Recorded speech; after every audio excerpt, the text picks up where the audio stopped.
Arestado na po ang pumatay sa isang mataas na opisyal ng LTO pero posibleng may nag-utos sa kanya ayon sa pulisya. Nahulikam din ang pagharang ng gunman sa sasakyan ng biktima at nakatutok si Marisol Abdurrahman. Suot pa ng biktimang si Mercedita Gutierrez ang kanyang Land Transportation Office ID nang pagbabarilin siya habang sakay ng kanyang van sa Camyas, Quezon City nitong Biyernes. Bago niyan ay nakuhanan ng CCTV ang pagdaan ng van ng biktima at nang pinaniniwala ang gunman habang sakay ng motorsiklo. Pagdating sa isang kanto, makikitang dinikitan bago tuluyang hinarangan ng motorsiklo ang van ng biktima.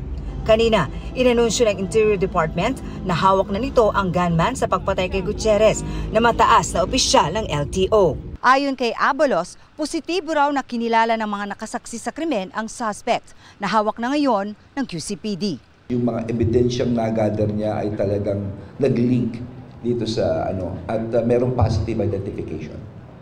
May positive identification ng mga tao. May mga witnesses na gano'n.